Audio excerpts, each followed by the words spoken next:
Zoé, la vie divine. Un récit de vie transformé par la présence de Dieu. Je me présente, je m'appelle Tony Pachay Reyes. Je suis originaire de Arles, sud de la France. J'ai grandi dans un quartier qui s'appelle La Roquette.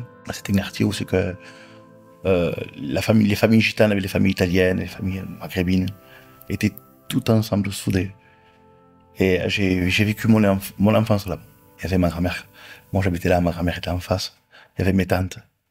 On était tous ensemble. C'était vraiment quelque chose de...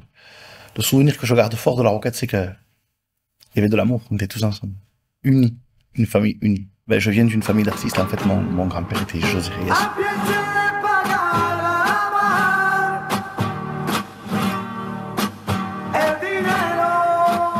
C'était le chanteur de Manita de Platas, un célèbre guitariste chez nous.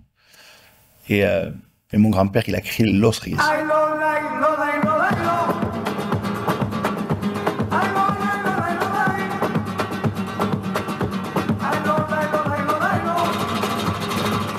Los Reyes avec mes oncles, ils étaient 5. Il y avait Pablo, Pachay, André, qui était plus jeune, Nicolas et Canut. Ils ont créé Los Reyes. Et après de Los Reyes, quand lui est décédé, ils se sont assemblés avec les Bayardo et ils ont fait le groupe Gypsy King. Voilà, et moi j'ai grandi au milieu de ça. Au milieu de ça, moi j'ai été contaminé par la musique, c'est dans le sang. Les gitans, la plupart des gitans ont la musique dans le sang. Et moi j'ai commencé très jeune. J'ai commencé à l'âge de 4 ans à faire mon premier enregistrement. À 7 ans, j'ai joué à la guitare. Et à partir de 8-9 ans, j'ai commencé à chanter, mais dans le monde entier.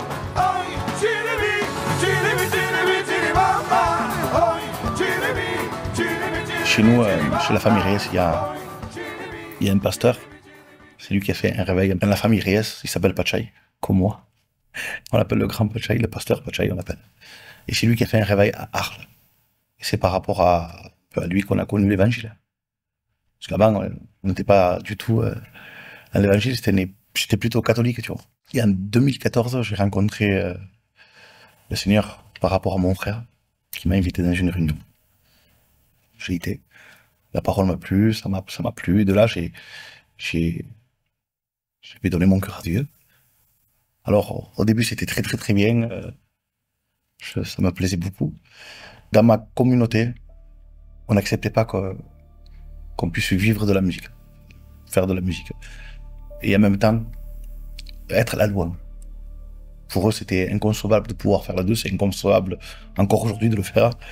Et pour moi, c'est très dur, très dur, parce que, voilà, moi, la musique, c'est à nous, et moi, je sais faire que ça. J'ai essayé de faire d'autres travails, j'ai essayé, mais tu sais, quand tu fais quelque chose qui ne vient pas de Dieu, c'est fort à porter. C'est un fardeau. C'est vraiment fort à porter. Et 2 fois, j'ai fait ça. 2 fois, je suis parti dans le monde, je suis revenu parce qu'il y avait une part de moi qui aimait le Seigneur de tout mon cœur. Mais par rapport à ces choses-là, il faut pas faire ci, il faut pas faire ça.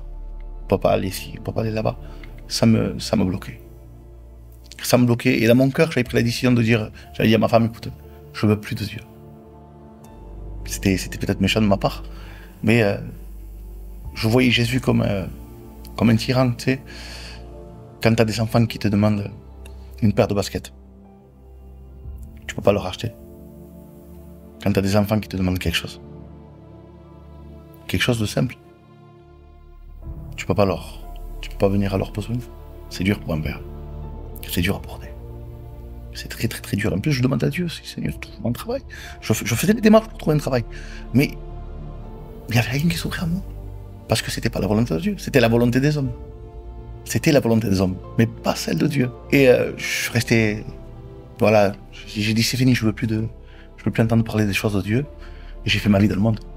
Et bien évidemment, il y avait la drogue, il y avait le boire, il y avait tout ce qui va avec, tu vois, l'alcool. Mais tu sais, quand il y a ces choses dans ton foyer, ben ça marche pas. Ça marche pas. Ça marche pas. Ça marche pas parce que l'ennemi était rien entre ses mains, tu vois. Et plus les jours passaient et plus je tombais au fond du péché. Mais vraiment, dans le fond du péché. Vraiment, dans le fond. Voilà, j'ai fait des choses que jamais de ma vie j'aurais pu faire, mais voilà, ça s'est passé. Tu vois. Et un jour, 7 h du matin, j'ai crié à Dieu. J'ai crié à Dieu.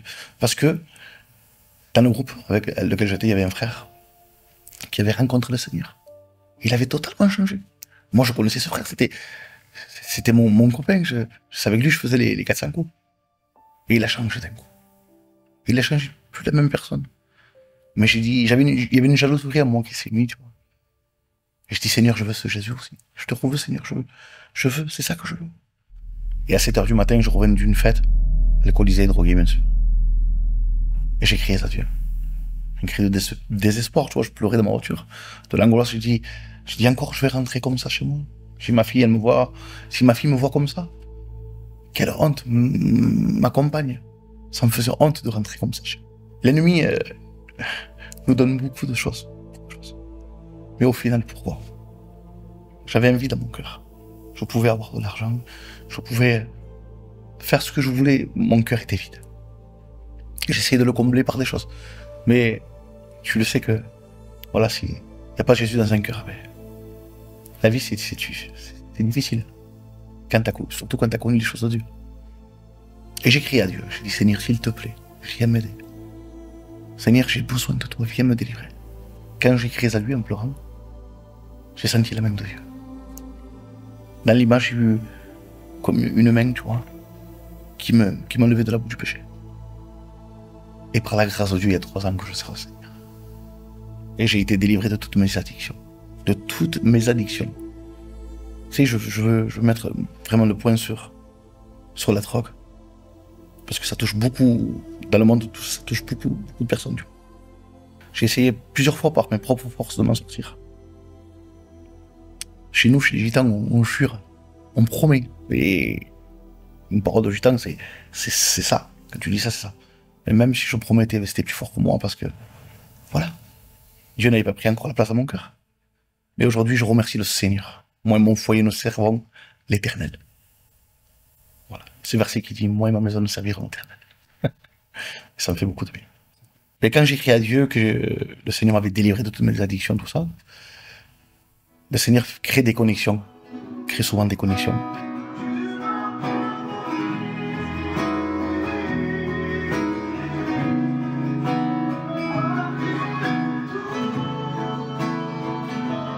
Il y a un frère qui m'a mis en contact avec Chris Campion, que je connaissais pas, où j'avais entendu parler vaguement. Et je les ai invités à venir faire une réunion chez moi, à la maison de mon père, à Arles. Et ça a été une explosion. Ça a été une explosion. On a senti la grâce de Dieu, on a senti le Saint-Esprit. Des enfants étaient baptisés dans le Saint-Esprit. C'était quelque chose de fort qui s'était passé ce jour-là. Moi, j'avais entendu des choses pas très belles sur lui. J'avais entendu des choses pas très belles sur lui. J'avais une préhension un peu de mon cœur. Je me disais, est-ce que c'est vrai ce que les gens disent? Et non. Non, pas du tout. J'ai vu un homme de Dieu. J'ai vu un homme qui aimait le Seigneur, lui et son foyer. Et Chris, ça a été cette main tendue. C'est lui qui a permis à ce que je puisse parler de Dieu. Qui a été mon papa spirituel, il m'a aidé dans les démarches à marcher avec le Seigneur. Et tout est possiblement tendu une main. Et par rapport à eux, j'ai pu faire mon travail, qui est la musique, et servir le Seigneur. J'ai pu faire les deux choses. Et je remercie le Seigneur aujourd'hui de m'avoir mis Chris sur mon chemin et toute l'équipe de Tout est possible. Oh, papa, je t'aime tellement. Oh, papa, merci pour ton amour. Oh, papa. J'ai vécu des choses incroyables pendant 3 ans. Des personnes qui voulaient se suicider, chantant, être délivrés. Des foyers brisés en parlant, reconstruits.